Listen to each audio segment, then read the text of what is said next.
Alright guys, we are officially on the way to Tamworth ABHA Finals and we are at our first event today. We went to the Forbes ABHA barrel race, mainly because it was kind of like halfway to Tamworth, so we thought it would be a good pit stop. Anyway, we got there, obviously we were rushing, got ready. Bro, we were rushing so much that I didn't even get a coffee before our exhibitions, which really took some deep diving, a lot of courage to get through exhibitions without a coffee. It has been a long time since I've travelled with my mum. We're not necessarily in the same rig, but we're travelling together, and that means that she is always in a rush. So much so that we didn't even get time to have a coffee this morning before we left. And you best believe I made it absolutely everyone's problem. Anyway, I got to have a coffee just after the exhibitions and all was well in the world again. Mum got ready and made her run on Dolly. This is her Dolly, well, a client and a really good friend's horse whose name is also Dolly. Don't be fooled, Mum is still running with a broken ankle.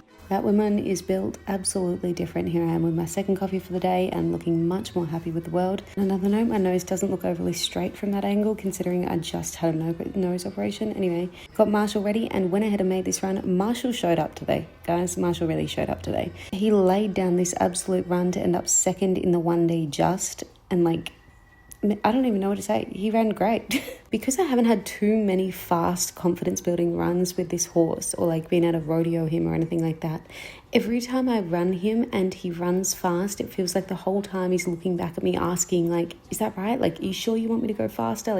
You sure you don't want me to just make it look really pretty? He just always wants to do the right thing so bad that sometimes I'm like, mate, just be a bit arrogant. You can think for yourself, buddy. Anyway, I was so happy with that horse. And this is Tan making a run on Pat. Man, Pat and Montana showed up as well. Montana hasn't been able to make many runs on this horse, and he wasn't our horse. We acquired this horse. But these two are really getting it together. I feel like Montana's getting way more confident on him just in this one run today. And I feel like Pat's definitely getting used to her style. Anyway, then Montana went and got on Banjo. He's my futurity horse that she's running. Now, if you watch any of her TikToks, you'll know that she did an exhibition because she believes that she is better than exhibitions.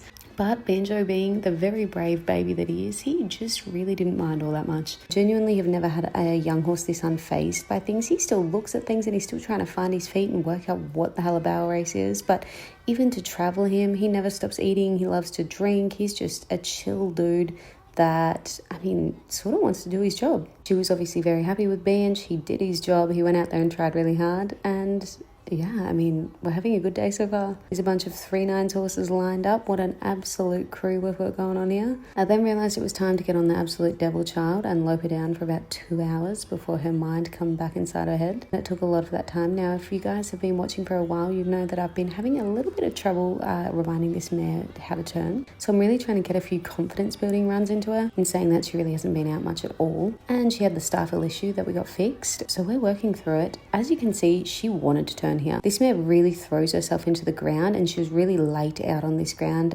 And so at the back of pretty much every drum, she stumbled. She ran on by her third here, but she did want to turn. She just kept kind of falling and tripping. I'm going to change her bit and put a little less bit on her because I think she just wants to fight a bigger bit and see if that's going to help her run at all tomorrow. But she clocked really well. She ended up in the bottom of the 1D. Marshall was second in the 1D. We got them all cooled off, let them have something to eat and drink before we got back on the road. Here's GT being the absolute queen she is. As I said, Mum's always in a rush, so we stopped for a very quick servo feed for dinner. She was remotely impressed.